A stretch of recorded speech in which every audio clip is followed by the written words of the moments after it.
छो कयां परवाह भरींदो भंडार वाहिगुरु वेठो आ।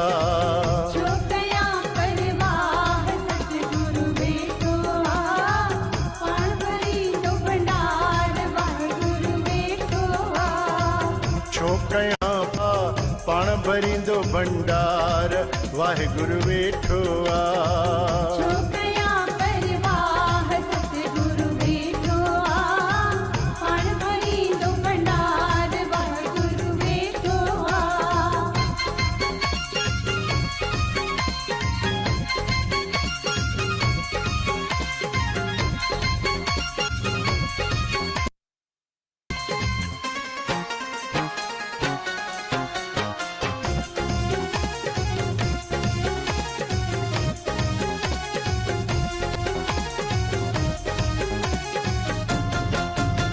तू रख जाए सिद्क सच्चाई ए मन मां कढ जाए मंदाई।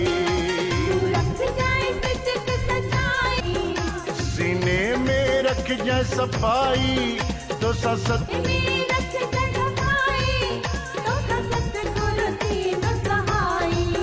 प्यारा कीन आ पाण भरींदो भंडार। कया परवाह सतगुरु वेठो आ।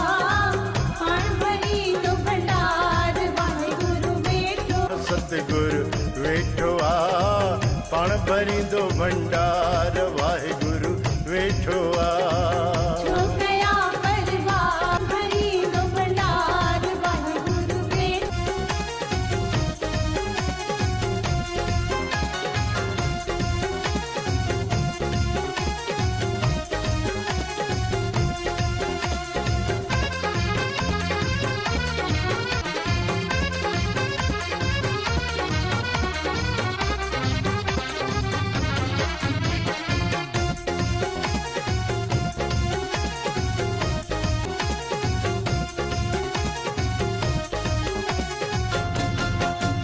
तो मन ही मन में उचार जाए सचो नाम गुरु जो पुकार जाए।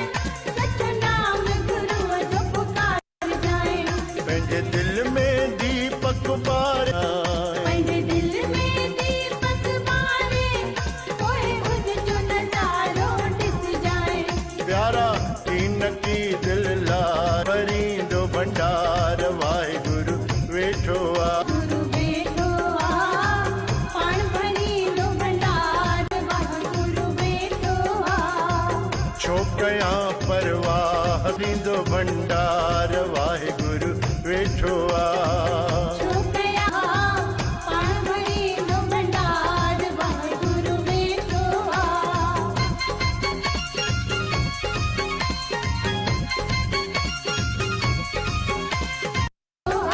आहा छो आ पाण भरींदो भंडार वाहिगुरु वेठो आ।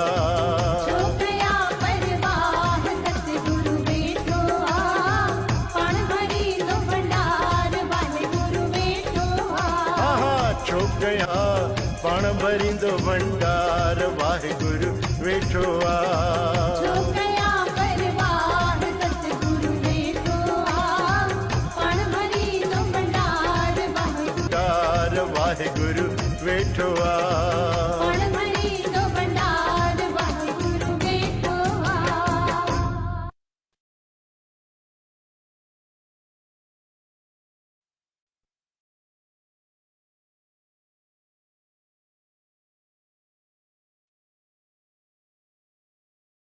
कल ताईं पाण आत्मा जो स्वरूप समझो से टोडियूं और कल समझो से परमात्मा पिता केर आहिनि ऐं काथे रहंदा आहिनि। आत्मा जा 7 गुण समझा हुयासीं ऐं आत्मा जूं 3 शक्तियूं भी समझियूं हुयूंसीं। ऐं परमात्मा पिता काथे रहंदा आहिनि त हाणे पाण जेतिरी हिनमहिल ताईं पढ़ियो अथसीं समझो अथसीं उन जो हिकु 3 मिंटे जो नंढड़ो सो वीडियो आहे उहो ॾेखारियूं था जंहिंसां आत्मा जो स्वरूप ऐं परमात्मा जो स्वरूप क्लियर थी वेंदो आहे। त 3 मिंट जे लाइ हिन वीडियो जे मथां ध्यान लगाए करे हिन वीडियो खे ॾिसंदा ज़रूर ध्यान सां। उन्हीं जे बाद आत्मा फिर शुरू। इस सृष्टि रंगमंच पर कहां से आई? तो आइए हम आपको 3 लोक का परिचय कराते हैं। जिस प्रकार संसार के अंदर मान्यता है कि 3 लोक हैं, लेकिन हम आपको 3 लोक के विषय में कुछ नई बातें बताएंगे। एक ये साकारी मनुष्य लोक है जहां पर हम अभी विराजमान हैं। पृथ्वी ग्रह, हम अब अच्छी प्रकार जानते हैं कि पृथ्वी ग्रह पर ही जीवन है।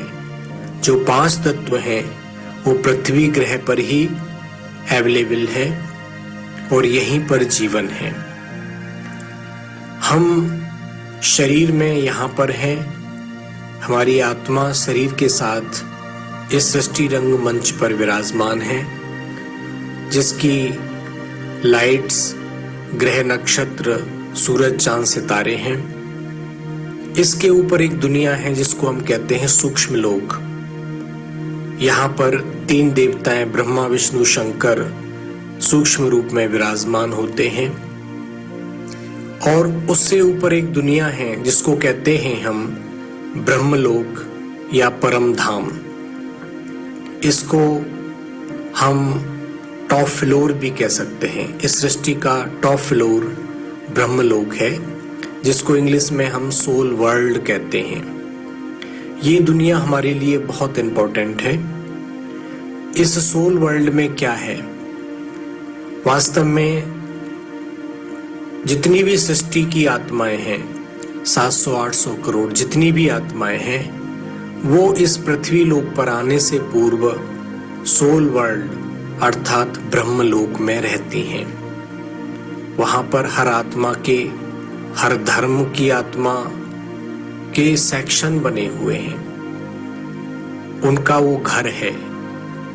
और हम आत्माओं के पिता परमात्मा भी उसी परम धाम में रहते हैं। इसलिए हम आरतियों में गाते हैं कि पार ब्रह्म परमेश्वर तुम सबके स्वामी। तो आत्मा इस सृष्टि रंगमंच पर परम धाम से आती है। जब ये सृष्टि आरंभ होती है तब आत्मा इस सृष्टि रंगमंच पर उतरती है और माँ के गर्भ में जब शरीर संपूर्ण रूप से बन जाता है, लगभग 3.5-4 महीने के अंदर शरीर बन जाता है और तब उसके अंदर आत्मा प्रवेश करती है।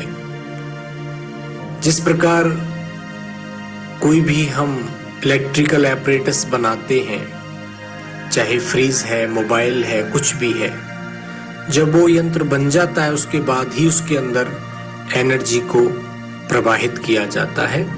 उसी प्रकार जब हमारा ये 5 तत्वों से शरीर निर्मित हो जाता है, सभी अंग बन जाते हैं, उसके पश्चात ही हमारी आत्मा उसके अंदर प्रवेश करती है।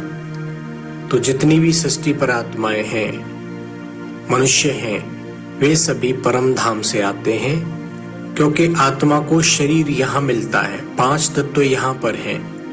परम धाम में 5 तत्व नहीं है, सिर्फ वहां पर आत्मा होती है। और आत्मा परम धाम से इस सृष्टि रंगमंच पर शरीर में यहाँ प्रवेश करती है और हमारा जीवन लीला आरंभ होती है। तो इस प्रकार से ये हमारा सत्य परिचय था कि हम एक आत्मा हैं, इस शरीर को चलाने वाली सत्ता, और हम परम धाम घर से आए हैं। हमारा असली घर परम धाम है। ओम शांति। ओम शांति। हिन खां अॻिते हाणे पाण सम्झंदासीं कि परमात्मा पिता शिव ऐं शंकर ॿई अलॻि अलॻि आहिनि। पाण हिन महिल हम आपको 3 लोक के विषय में, शंकर खे ई पाण शिव चईंदा हुयासीं। काथे न काथे पाण सां काई न काई त ज़रूर ग़लती थिए थी, उन्हीं जे करे पाण परमात्मा पिता सां जुड़ी न पिया सघूं, शक्तियूं न पिया वठी सघूं। त हाणे पाण सम्झंदासीं कि परमात्मा पिता शिव अलॻि आहे ऐं शंकर अलॻि आहे। ॾिसजो चित्र में कि शंकर हिकु रचना आहे, हिकु शरीरधारी आहे, ऐं निराकार शिव जेको आहे परमात्मा, उन्ही खे शरीर ई कोन्हे। शिवलिंग में जेका ॻाढ़ी बिंदी थी नज़र अचेव, उहा ॻाढ़ी बिंदी आहे परमात्मा पिता जो प्रतीक, जेको कि पाण कल्ह सम्झो हुयोसीं कि सभिनी खां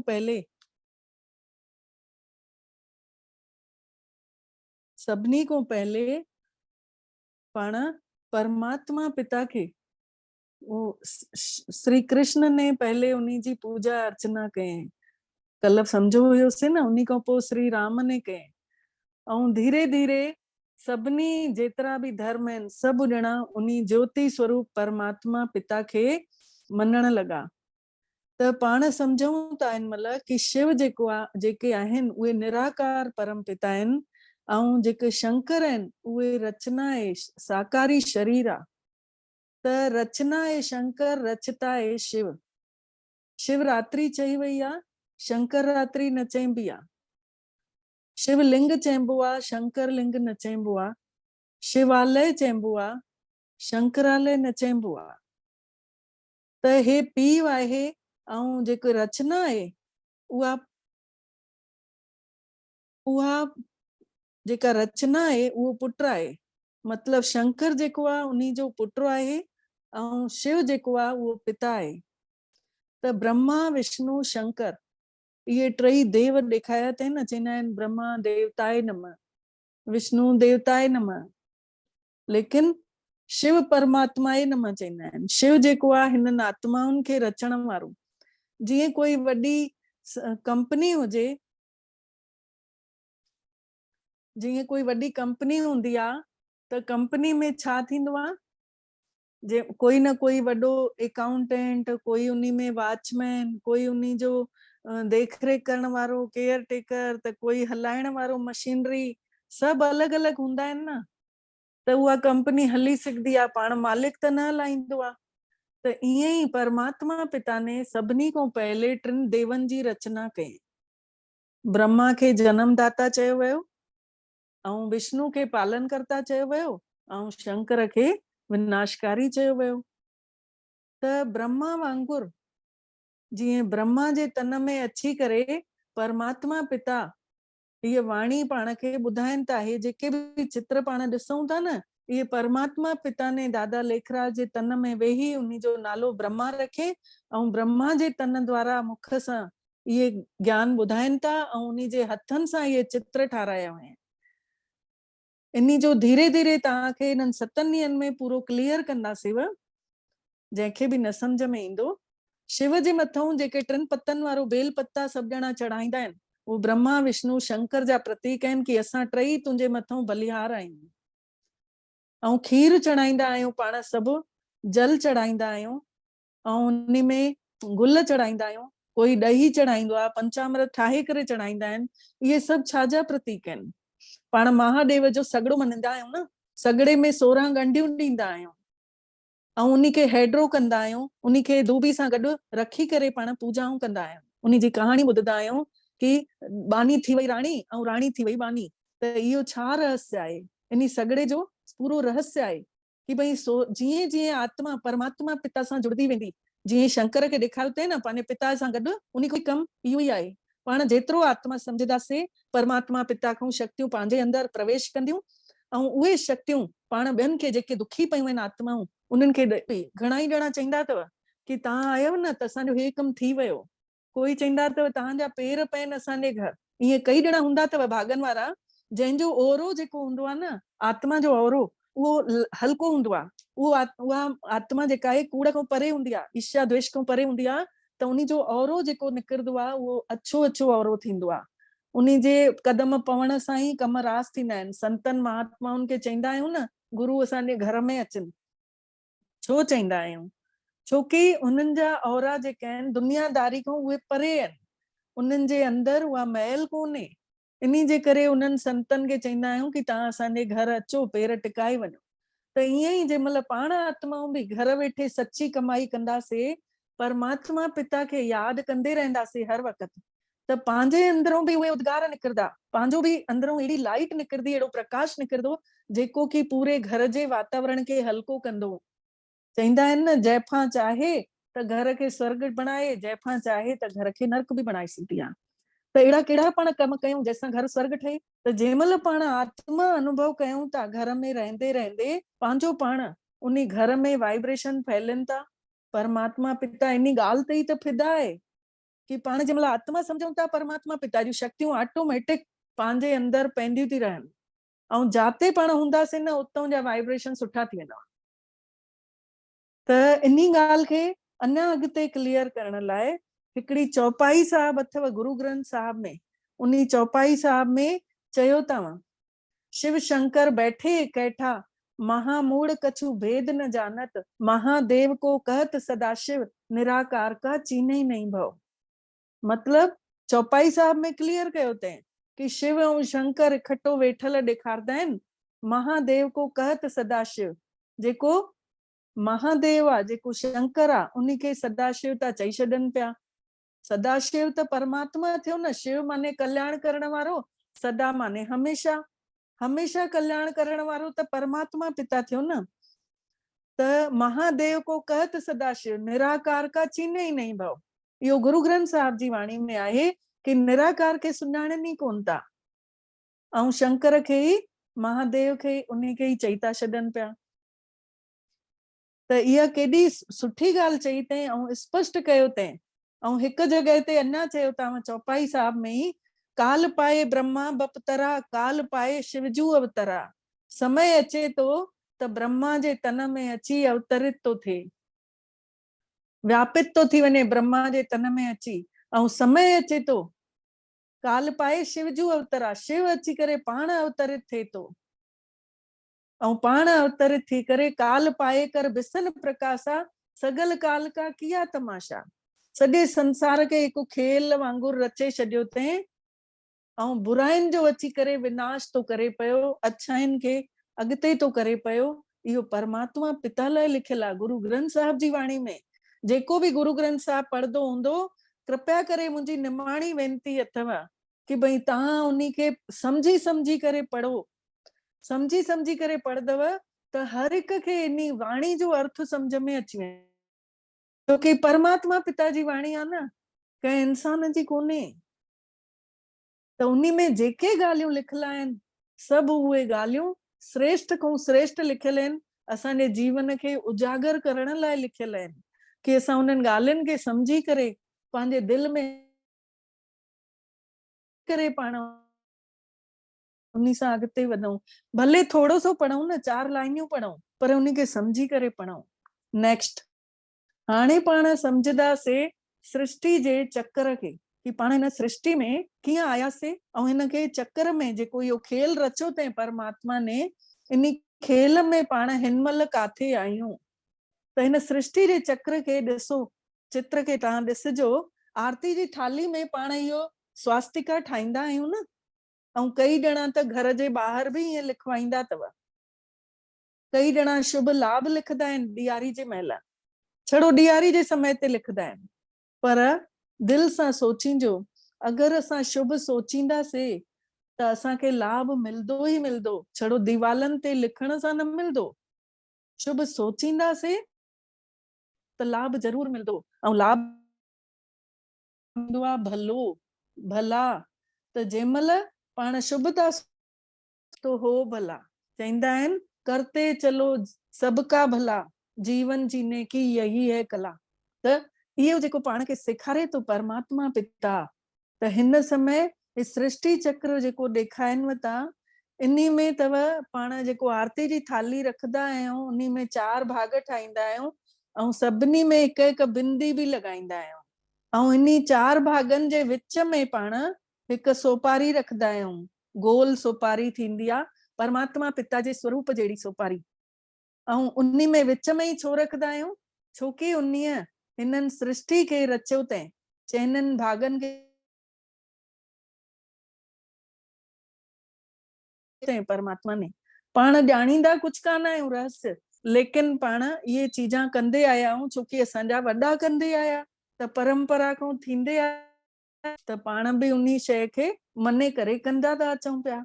हाणे इन में गौर कजो कि जेका डंडी हिकु डंडी राइट साइड ॾे, त जेका डंडी राइट साइड ॾे थी वञे उन में सोन जी दुनिया ॾेखाई अथई ऐं उन में राधा कृष्ण ॾेखारियो वियो आहे। सोन जी दुनिया मतलब सभु सच्चाई हुई, ऐं राइट हैंड ॾे ॾेखाई अथई अर्थात सिधे हथ सां हर चीज सिधाई हुई उन महिल, सभु सुठा माण्हू हुया। राधा कृष्ण खे ॾिसो मोर पंख ॾींदा अथव, मोर जेको हूंदो आहे पवित्र पक्षी चवरायो वियो आहे। उहे मोर ऐं मोरनी पाण न कंदा आहिनि। मोर जंहिं महिल नचंदो आहे तंहिं महिल उन जे अखियुनि मां आंसू ईंदा अथसि, उहे मोरनी पीअंदी आहे, उन सां उनखे गर्भ ठहंदो अथसि। त इहा शइ, ऐं उन मोर पक्षी जो ई पंख ॾेखारियो अथई श्री कृष्ण जे मथां, मोर मुकुटधारी चईंदा आहिनि, छोकी श्री कृष्ण जेको हुयो संपूर्ण पवित्र हुयो। त हीअ सुनहरी दुनिया, सोन जहिड़ी दुनिया ॾेखाई अथई जंहिं महिल श्री कृष्ण ऐं श्री राधे हुया। त उन में उन्हनि जा ॿार न ॾेखारिया अथई, छड़ो राधे कृष्ण। ऐं बांसुरी ॾेखाई अथई, बांसुरी अर्थात सुख शांति जी प्रतीक, चैन जी बंसी चईंदा आहिनि न। त चईंदा आहिनि जंहिं महिल श्री कृष्ण ने मुरली वॼाई तंहिं महिल गोप गोपियूं सॼा पंहिंजा कम छॾे बि डुकंदे डुकंदे ईंदा हुया। अर्थात जंहिं महिल ज्ञान जी वाणी हले थी, अॼु तव्हां ॾिसो पंहिंजा 10 कम छॾे करे केॾो तव्हां समय कढो था हिन परमात्मा पिता जी वाणी जे लाइ, त इहा केॾी वॾी ॻाल्हि आहे। त इन वाणी खे ॿुधण लाइ गोप गोपियूं बि श्री कृष्ण जे मुख मां छा कढे थो उहे ॿुधण लाइ आया। इन करे उनखे मुरली चई वई। ऐं मुरली में काथे गंढ न हूंदो अथव, हिकु ई लकड़ी जी ठहियल हूंदी आहे, मतलब हिकु तार में पिरोइण वारी, सभिनी खे हिकु ई पाठ पढ़ाइण वारी। हीअ पढ़ाई जेका आहे वॾा ॿुढा ॿार जेके बि पढ़ंदा सभिनी खे हीअ शइ सम्झणु घुर्जे, ताकि नंढे को नंढो ॿार बि हुन परमात्मा पिता खे भुलिजे न। जेका ग़लती असां सां थी, असां चाहींदासीं असांजा ॿार त शुरू खां ई सम्झी वठनि। त जीअं असां पंहिंजे ॿारनि जी चिंता कयूं था, तीअं परमात्मा पिता खे बि त असांजी चिंता हुई, तॾहिं त हिन धरती ते आया। जंहिं महिल ॾिठऊं कि मुंहिंजा ॿार पुकारनि था, रघुपत राघव राजा राम, पतित पावन सीताराम, असां आत्माऊं पतित थी आहियूं, असांखे पावन ठाहिण लाइ तव्हां अचो, असां सभु सीताउनि जा राम, तव्हां अचो हिन धरा ते ऐं अची करे असांखे पावन ठाहिण जो रस्तो ॿुधाए वञो। त आख़िर कंहिंजे द्वारा त परमात्मा पिता अची करे इहे कर्म कराईंदा न। त इहे सिधे हथ ते जेका डंडी ॾेखाई अथई, सम्झो उन महिल सॼी सच्चाई हुई, सभु सचो सोन जेको हूंदो आहे न मुड़ी वेंदो आहे। उन में जंहिं महिल मैल पड़दी आहे, खाद उन में विझंदा आहिनि, पोइ उहो मुड़दो कोन्हे। त धीरे धीरे हिन संसार जी अवस्था 4 भागनि में बाटल, जीअं हिकु हफ़्तो 7 ॾींहंनि जो थींदो आहे, ऐं हिकु महीनो 30 ॾींहंनि जो थींदो आहे, हिकु ॾींहुं पूरो 24 कलाकनि जो थींदो आहे, ऐं ईअं ई हिकु साल थींदो आहे 365 ॾींहंनि जो। त 1250 साल जंहिं महिल बीतजनि था तंहिं महिल हिकु युग बीतजे थो पियो। ऐं उन्ही खां पोइ वरी ॿियो युग आहे, उहो बि बराबरि 1250 वर्ष बीतजी विया सतयुग जा, वरी 1250 वर्ष अचनि था त्रेता युग जा। त्रेता युग में डंडी हेठि ॾेखाई अथई, मतलब चांदी जी दुनिया। सोन खां चांदी जी वैल्यू कुझु घटि हूंदी आहे।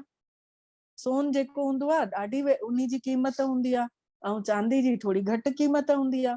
त डंडी थोरी हेठि किरे थी, अर्थात जेके सर्वगुण संपन्न माण्हू उते अचनि था सतयुग में, उन्हनि जा थोड़ा सा गुण घटि था थियनि पिया। त्रेता युग चवराए थो पियो, इहो बि 1250 वर्षनि जो ई आहे। इन में बि 1250 साल बीतजनि था, ऐं चांदी जी दुनिया में बि देवी देवता ई आहिनि, पर राम सीता ॾेखारियो अथई। राम जे हथ में धनुष हूंदो आहे, ऐं राम खे राजपाट छॾे करे वञिणो पियो। घर परिवार छॾणो पयसि ऐं उन्ही खे चयो वियो आहे मर्यादा पुरुषोत्तम, मर्यादा में रहण वारो, सभिनी पुरुषनि में उत्तम श्री राम। त उन्ही खे चयो वियो आहे रामचंद्र की जय, मतलब चंद्रवंशी राजकुमार हुयो ऐं धनुष जेको ॾेखारियो तैं उहो धनुष थींदो आहे युद्ध जो प्रतीक। त चंद्रमा जूं जीअं कलाऊं सॉरी जीअं चंद्रमा जूं कलाऊं घटि थींदियूं वेंदियूं आहिनि त हिकिड़े ॾींहुं चवंदा आहियूं न उमास अची वई, ऐं जीअं जीअं उहे कलाऊं वधजनि थियूं पियूं पोइ चवंदा आहियूं अॼु पूर्णमासी आहे, जंहिं ॾींहुं पूरियूं कलाऊं अची वेंदियूं आहिनि पोइ चवंदा आहियूं पूर्णमासी आहे। त इहे कलाऊं जेके आहिनि वधदे वधदे पोइ पूर्णमासी थी वई। त हीअं हिन महिल चंद्रमा हिन जूं कलाऊं जेके आहिनि श्री राम जूं उहे घटि थी वियूं। सतयुग में जंहिं महिल उहो हुयो तंहिं महिल उन जा गुण सुठा हुया, जीअं कोई नंढड़ो ॿार थींदो आहे नंढड़ाइप में उन्ही में जेके गुण हूंदा आहिनि पोइ वॾे थींदे उहे गुण घटिजी वेंदा आहिनि। पोइ चवंदा आहियूंसि न कि नंढड़ो हुई न तूं हे कमु कंदो हुई, तोमें हीअ सुठी आदत हुई। त ईअं यादि ॾिवाईंदा आहियूं न ॿारनि खे ताकि उहे ॿार उन सुठी आदत में जुड़ियल हुजनि, उन्हनि खे यादि हुजे कि भई मां हीअ चीज कंदो हुयमि। हाणे टी शइ ॾिसूं था 1250 वर्ष जो हे बि बराबरि आहे द्वापर युग। पहिरियों आयो सतयुग, पोइ वरी थोड़ा गुण घटि थिया त त्रेता अची वियो, वरी हे उबते पासे ॾे डंडी ॾेखाई तंहिं अर्थात मती फिरी वई, सभिनि जी बुद्धि फिरी वई। पंहिंजे बुजुर्गनि जे बारे में सोचूं पाण, उहे ॿुधाईंदा हुया कि भई असांजे समय हीअ ॻाल्हि हीअं थींदी हुई, सभु ॼणा सच ते हूंदा हुया, गॾु वेही रोटियूं खाईंदा हुया, गॾु वेही सभु ॻाल्हियूं कंदा। उन महिल त मोबाइलियूं न हुयूं, उन महिल त टीवियूं बि न हुयूं, सभु अन्न हिक ॿिए खे आदान प्रदान कंदा, पैसो ॾोकड़ एॾो हलंदो न हुयो। त काई शइ मूं वटि आहे वधीक, काई शइ तव्हां वटि आहे वधीक, पोइ हिक ॿिए खे विराए ॾिनीसीं, अधु तव्हां ॾिनी मूंखे, अधु मां ॾिनी तव्हांखे, कोई ॻाल्हि कोन्हे। ईअं हलंदो हुयो अॻे जो कारोबार। त हिन महिल ॾेखारियो अथईं द्वापर युग अर्थात द्वापर, दो पुर दो रास्ते, ॿ रस्ता थी विया। घर घर में ॿ चुल्हा थियण लॻा। जेके माण्हू संपूर्ण सतयुगी हुया, जेके देवी देवता हुया, ॾिसो अॼु पाण वॾनि पंहिंजे घर जा बुजुर्ग जेके गुज़ारे वेंदा आहिनि उन्हनि जा फोटू पाण लॻायूं था न घर में कि इहे असां सां गॾु हुया। ईअं ई देवी देवता बि जॾहिं हिन धरती ते हुया उन्ही महिल सतयुग चवराए पियो। धीरे धीरे उन्हनि जूं बि गुण जेके आहिनि थोड़ा थोड़ा घटि थींदा विया। त उहे ई राधे कृष्ण उहे ई अची राम सीता चवराया। उहा ई जेका हथ में बांसुरी हुई उहा हेॾे धनुष ॾेखारियो, अर्थात धीरे धीरे राजपाट जी ॻाल्हि आई, मुंहिंजो तुंहिंजो बंटवारो थियण जी ॻाल्हि आई।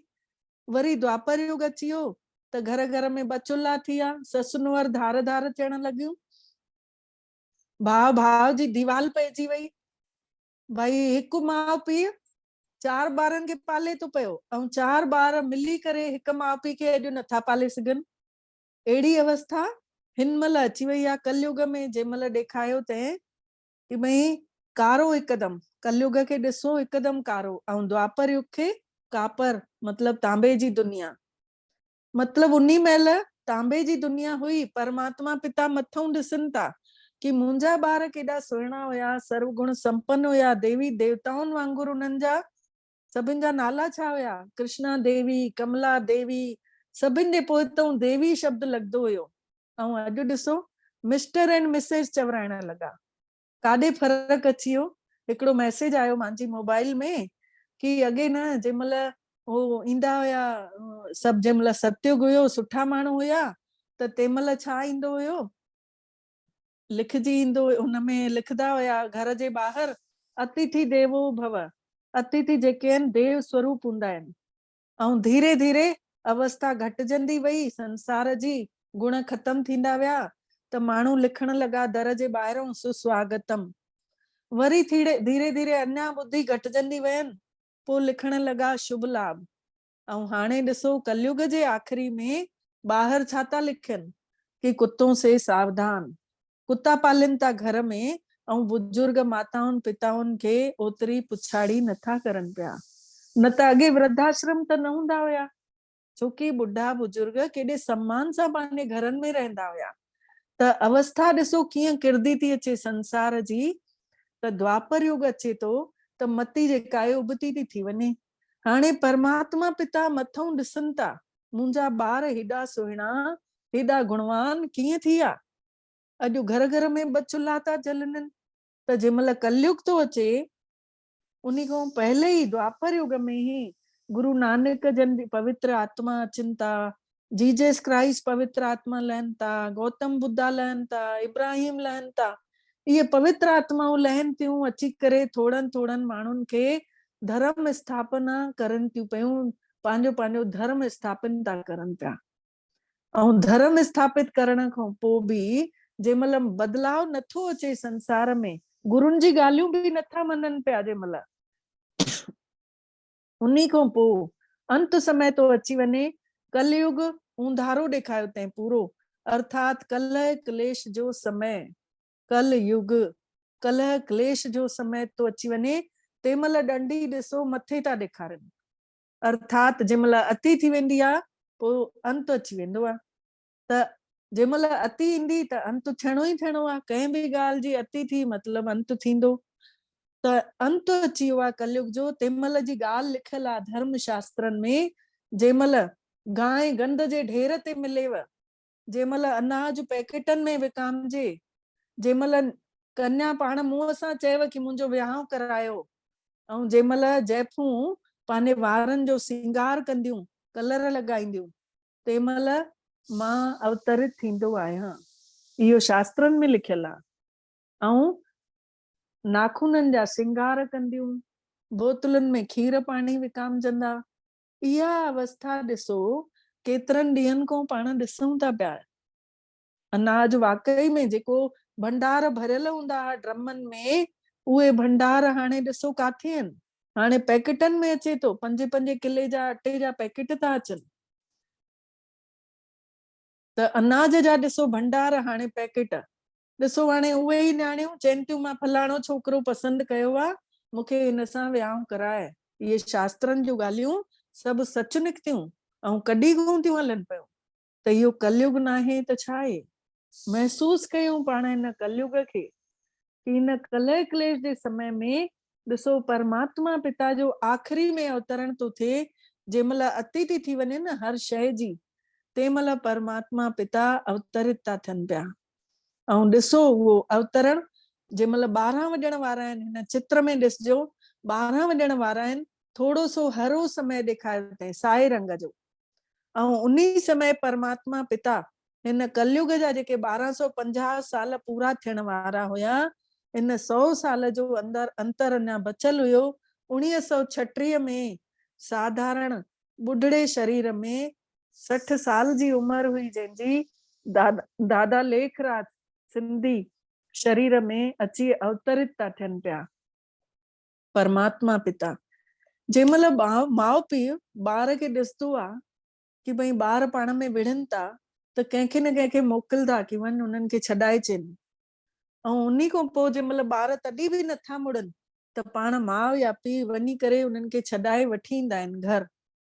त भॻवान ने बि छा ॾिठे मथां कि मुंहिंजा ॿार केड़ा सुहिणा हुया, केतिरा सत्युगी ॿार हुया, देवियूं देवता चवराईंदा हुया, ॾियण वारा हुया, दाता जी स्थिति में हुया, सभिनी खे ॾेई करे पेट भराईंदा हुया। अॼु उहे वठण जी स्थिति में अची विया आहिनि। अॼु हर कोई माण्हू स्वार्थी थी वियो आहे।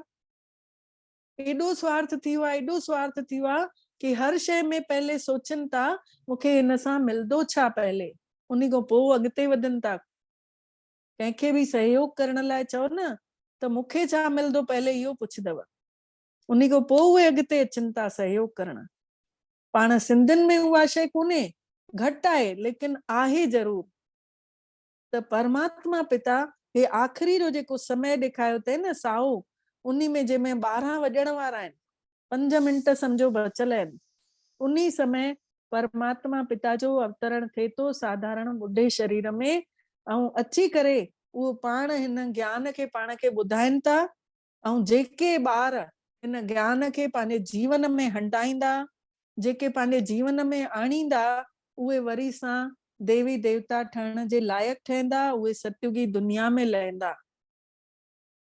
इन्हीं करे चयो अथई न गुरु ग्रंथ साहिब जी वाणी में, पिता का जन्म की जाने पूत, पाण आयो आहे पिता, अवतरित अची करे थे तो दादा लेखराज जे तन में, उन्हीं जो नालो ब्रह्मा तो रखेसि, ऐं अची करे पाण खे इहो ज्ञान ॿुधाइनि था कि मां हितां जो रहण वारो आहियां, मांखे तव्हां हिन स्वरूप में यादि कयो, तव्हां बि ॾाढी वॾी भुल में पिया आहियो कि तव्हां पंहिंजो पाण खे आत्मा नथा ॾिसो, पाण खे शरीर था सम्झो पिया, इन्हीं करे तव्हांखे प्राप्ति नथी थिएव पई।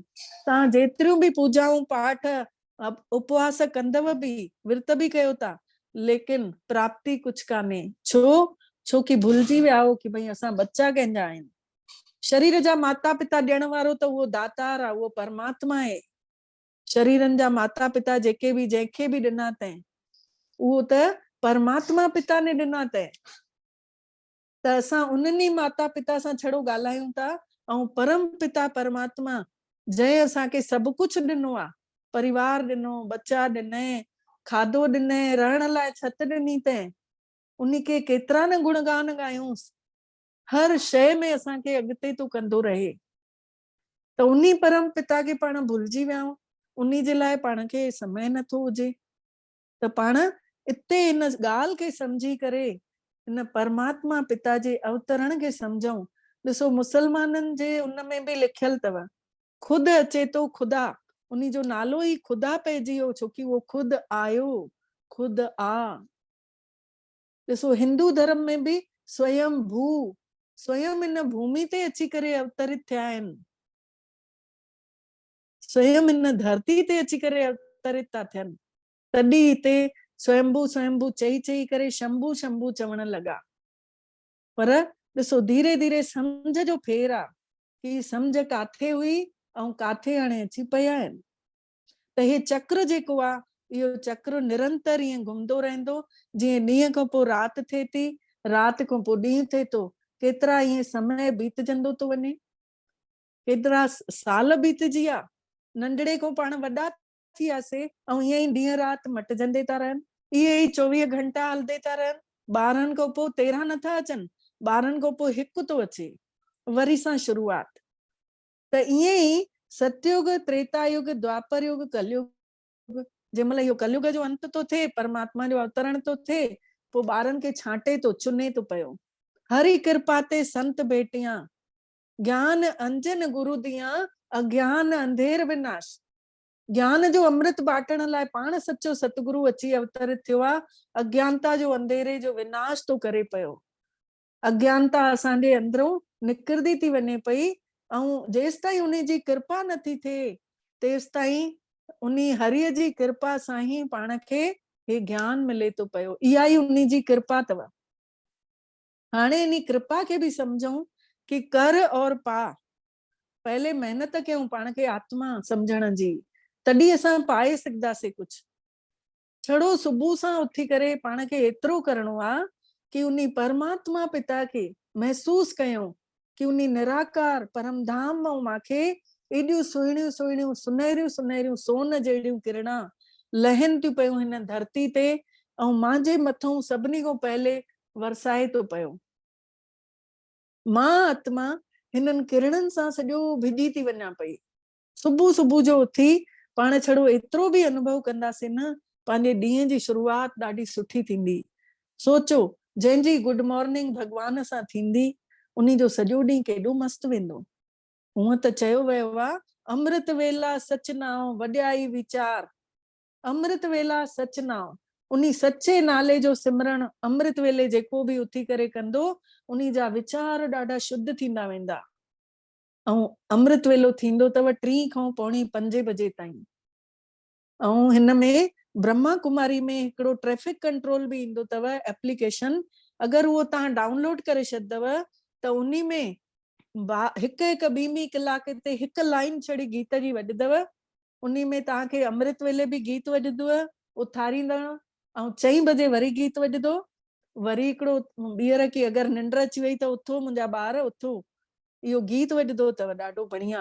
ऐं उन खां पोइ ॿी कलाक ते गीत वॼंदो आहे। उन गीत खे ॿुधी करे माण्हू अगरि कोई भी कमु कयूं था, मान लो पाण भुलिजी विया आहियूं, मान लो पाण भुलिजी विया आहियूं, कोई भी कमु कयूं था, त उन्ही महिल उन गीत जी हिकु लाइन बि वॼंदी न त यादि ईंदो आहे परमात्मा पिता जी यादि।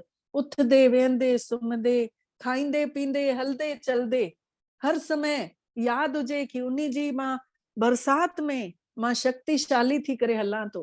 मुंहिंजे मथां छतरी हिकु अची वई आहे परमात्मा पिता जी किरणनि जी। जीअं छतरी खणी हल त ओतिरी दूरी ते बारिश न ईंदी आहे न, एतिरी पंहिंजो पाण खे छड़ो यादि ॾिवायूं कि मां उन जी छत्र छाया जे अंदरि आहियां। ऐं मुंहिंजे जेको मथां दुख जेको बि परिस्थिति अचणी आहे उहो पाण परमात्मा पिता रोके वेठो आहे। उन्हीअ ने हथ ॾिना अथई, उन्हीअ ने मूंखे पसंदि कयो अथई न। सिलेक्ट करण वारो केरु? मूंखे पतो थोड़ी हुयो कि मूंखे ईअं परमात्मा मिलंदो। मां त हफ़्ते में 4 ॾींहं विर्त रखंदी हुयमि। मां त उन विर्तन जहिड़ा कपिड़ा पाईंदी हुयमि। मतलब सूमर रखियो, विस्पत रखियो त पीला कपिड़ा, जुम्मो जो विर्त रखियो त ॻाढ़ा कपिड़ा। मतलब छा न कयो भगवान खे पाइण लाइ। त उहो बि मां सोचदी आहियां करण करावण हार स्वामी उहा बि मुंहिंजी भक्ति पूरी कराए। सगल घटाके अंतर्यामी सॼे संसार खे हलाइण वारो उहो पाण गुप्त थी करे वेठो आहे ऐं असांखे साम्हूं थो ॾेखारे कि तव्हां ॿार मुंहिंजी सेवा कयो। नालो असांजो तो करे ऐं कराइण वारो पाण आहे। पाण नज़र नथो अचे पियो। चईंदा आहिनि न करते हो तुम कन्हैया मेरा नाम हो रहा है, मेरा आप की कृपा से सब काम हो रहा है। मूंखे त छड़ो अंदर में एतिरी हुई न इच्छा कि भगवान सभिनी खे मिले, सभिनि जा घर स्वर्ग थियनि। त उहा इच्छा मुंहिंजी पूरी तो करे पियो। बस मूंखे ॿियो कुझु बि न खपे। तव्हां सभिनि जूं दुआऊं, तव्हां सभिनि जे खे इहा चीज सम्झ में अची वई अगरि तव्हां इहो सिमरण करणु सिखी वियव त मूंखे ॿियो कुझु बि न खपे। सभु कुझु ॾिनो ते मिली वियो पाण त मूंखे सभु कुझु मिली वियो। चाह गई चिंता मिटी मनवा बेपरवाह। मुंहिंजो मन जेको आहे बेपरवाह थी वियो आहे दुनिया खां। बस परवाह हुई उन्हीं जी पार ब्रह्म में रहने वाले की। हाणे उहो मिली वियो, हाणे मूंखे कुझु बि न खपे। बस त हाणे पाण मेडिटेशन भी कंदासीं।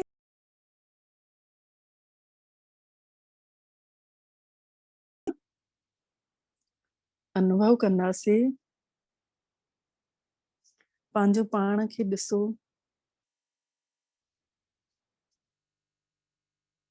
पंहिंजे निरड़ ते महसूस कयो मां चैतन्य शक्ति आत्मा आहियां। मां सभिनी खां भागन वारी आत्मा आहियां जो मूंखे पाण विधाता अची करे मां आत्मा जी बुद्धि खे खोले था। महसूस कयो भोलानाथ मिठड़ो बाबल मिठड़ो परमात्मा मूंखे पंहिंजूं शक्तियूं ॾियनि था। पंहिंजी किरणनि सां मूंखे भरपूर करण आया आहिनि। अनुभव कयो सभिनी गुणनि सां भरिजी करे मां आत्मा खे वापस घर हलणो आहे। मांखे परमात्मा पिता जहिड़ो ठहिणो आहे। निराकार शक्तिशाली निस्वार्थ भाव सच्चो स्वरूप ते टिकणो आहे। पंहिंजे पाण जे स्वरूप खे ॾिसो। मां इन शरीर जी मालिक आहियां। अनुभव कयो मां इन शरीर जी राजा आहियां। अखियुनि जे विच में इन कुटिया में मां वेठल आत्मा। मां प्रकाश स्वरूप आहियां। ॾाढी सूक्ष्म आहियां। सुईअ जी चूंभ जेतिरी। मां नज़र नथी अचां पर मां सॼे शरीर खे हलायां थी। महसूस कयो पंहिंजे सच्चे स्वरूप खे। ॾिसो मां आत्मा ॾीए वांगुरु जीअं हिकु वट ॿरदी आहे तीअं मां हिते निरड़ ते जागती जोत आहियां। मां अविनाशी अजर अमर परमात्मा पिताजी संतान मन ऐं बुद्धि खे एकाग्र करे छॾियऊं पंहिंजे निरड़ ते। महसूस कयूं ज्योति स्वरूप परमात्मा निराकार परम धाम में उतों माखे सुनहरियूं सुनहरियूं किरणनि जी वर्षा करनि था। हिते पूरी धरती में जेको जेको उन्हीं खे पुकारे थो, जेको दिल सां उन्हीं खे प्यार करे थो, महसूस कयूं उन्हीं जे अंदर परम पिता परमात्मा जी कृपा वरसे थी पई। सुनहरी सुनहरी किरणनि सां मां आत्मा उन्हीं जूं ये किरणा महसूस कयां थी। मुंहिंजे अंदर जी मैल कढदियूं थी वञनि। मूत पलीती कपड़ धोए मां आत्मा केॾी किनी थी वई हुयमि। हाणे मूंखे परम पिता शिव पिता अची करे श्रृंगारनि था पिया पंहिंजे गुणनि सां, पंहिंजे प्रकाश सां। महसूस कयो मां केॾी चमकां थी पई। परमात्मा पिता जो प्रकाश मिलदे मिलदे मुंहिंजे निरड़ ते एॾी रोशनी अची वई आहे। केॾो मुंहिंजो मस्तक चमके थो पियो, ॼण त हिकिड़ो बल्ब ॿरे थो। मां आत्मा सतो गुणी आहियां। मुंहिंजा सत ई गुण भगवान निखारण आयो आहे। मां आत्मा खे सजाए थो पियो परमात्मा पिता। मुंहिंजा सत ई गुण जागिन था परमात्मा जी शक्तियुनि सां। अनुभव कयूं भरपूर था थींदा वञूं। भगवान जे प्यार सां असांजे अंदर शक्तिशाली प्रकाश समाइजंदो थो वञे, समाइजंदो थो वञे। ॾिसो पंहिंजे पाण खे, मांखे निरण में सुनहरो सुनहरो प्रकाश समाइजी समाइजी मुंहिंजे अंदर खे पूरो उजागर करे थो।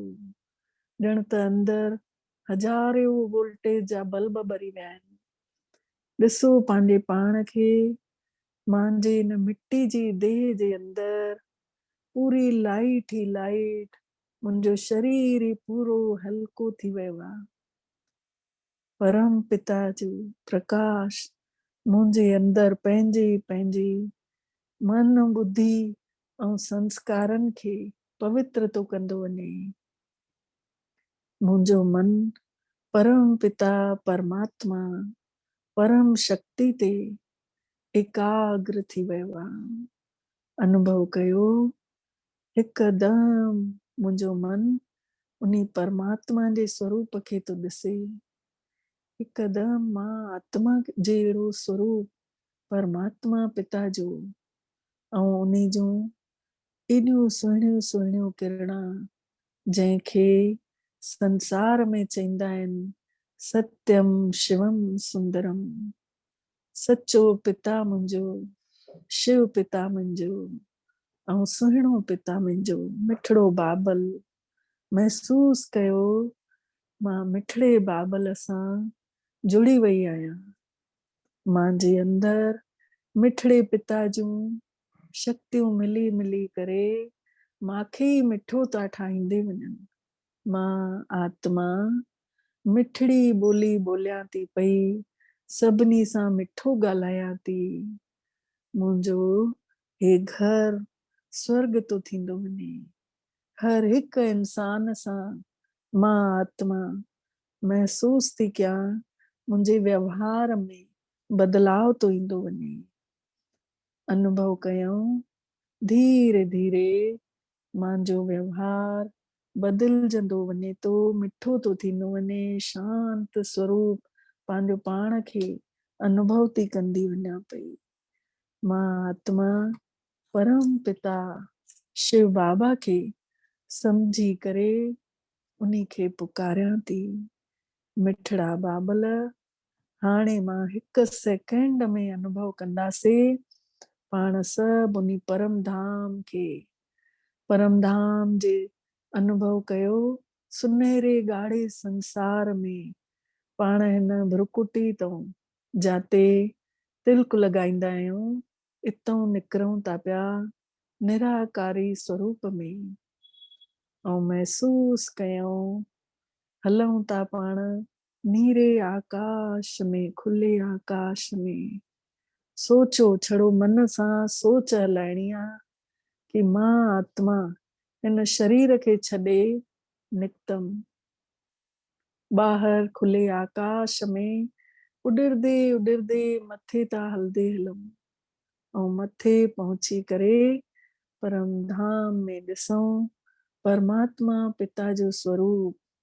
केॾो सुहिणो स्वरूप आहे, भगवान जो स्वरूप ॾिसूं, उन्ही स्वरूप जे अॻितों हली वेही था रहूं, अनुभव कयूं जीअं मां बिंदी आहियां तीअं परमात्मा पिता भी निराकार ज्योति बिंदी पंहिंजे परम पिता शिव बाबा वटि पहुची वियासीं, ऐं बाबा जूं चमकीलियूं किरणा असांजे आत्माउनि जे अंदरि समाइजंदियूं थी वञनि, असांखे अञा चमकीलो थियूं ठाहिनि पयूं। अनुभव कयूं इहो सुनहरो ॻाढ़ो प्रकाश असांजे अंदरि समाईंदे समाईंदे केॾो शक्तिशाली था ठाहिनि। हर माउ पीउ चाहे थो कि भई मुंहिंजो ॿार माखों भी अॻिते वधे। तुम मात पिता हम बालक तेरे, तुमरी कृपा में सुख घनेरे। महसूस कयूं अॼु परमात्मा पिता जी कृपा थी आहे, जे असां अॼु उन्ही जे साम्हूं महसूस था कयूं पिया। अनुभव कंदे वञूं कि पाण हल्का थी आऊं, असांजा जन्म जन्मांतरनि जा पाप कटजंदे था वञनि, कटजी कटजी जेतिरा भेरा पाण भगवान जे नज़दीक ईंदासीं पंहिंजा ओतिरा पुराणा पाप धोपदे वेंदा, ऐं महसूस कयूं पाण हिकदम हल्का थी वियासीं, हल्का थी शक्तिशाली थी करे भरजी करे भगवान ॾऊं मोटूं था पिया। महसूस कयूं धीरे धीरे चमकीलियूं आत्माऊं पाण सभु धीरे धीरे हेठि था लहूं। एॾो सच्चो सुख मिलियो, सच्ची शांती भरे करे, पवित्रता भरे करे पाण धीरे धीरे लहूं था, ऐं लहंदे लहंदे पंहिंजी सॼी थकान मिटजी थी वञे पई। महसूस कयूं पंहिंजा जन्म जन्मांतरनि जी जेका उञ लॻल हुई परमात्मा पिता खे पाइण जी, उहा उञ हाणे मिटजी वई आहे। महसूस कयूं परमात्मा ने असांखे प्यार सां भी भरे, शांति सां भरे, शक्तियुनि सां भरे छॾियईं। मिठड़ो बाबल हर पल हर क्षण हिन धरती ते महसूस था कयूं अची करे पंहिंजे पंहिंजे शरीर में अची वेही था रहूं, जाते तिलक लॻाईंदा आहियूं उते अची वेहूं था कुटिया जे अंदरि। महसूस कयूं पाण कि परमात्मा पिता जूं शक्तियूं, उन्ही जो प्यार, उन्ही जी पवित्रता, उन्ही जी शांति असां सां गॾु आहे। उन्ही असांखे भरपूर करे मोकिलियो अथई। कोई भी माउ पीउ पंहिंजे ॿार खे रोटी खाराए पेट भरे पोइ मोकिलंदो आहे खेॾण लाइ, पढ़ण लाइ। ईअं ई मिठड़े बाबल सच्चे सतगुरु परमात्मा ने पाण सभिनी खे ज्ञान सां, गुणनि सां, पवित्रता सां, सच्चाईअ सां भरे करे हेठि मोकिलियो अथई कि हाणे तव्हां पेट भरजल अथव, हाणे तव्हां खेॾो, हिन संसार जी लड़ाईअ सां लड़ो। काई भी परिस्थिति अचेव, परिस्थितियूं त ईंदियूं ई जीवन में, पर तव्हां हिन स्वरूप ते टिकी वञिजो। हिन स्वरूप ते टिकण सां तव्हां उन परिस्थिति खे जल्दी पार करे वठंदव। अनुभव कयूं, चित्र में ॾिसूं कि इहा आत्मा जो स्वरूप कीअं आहे ऐं परमात्मा जो स्वरूप कीअं आहे, ऐं महसूस कंदे हुए भगवान खे लख शुक्राना ॾींदासीं। ओम शांति, ओम शांति, ओम शांति।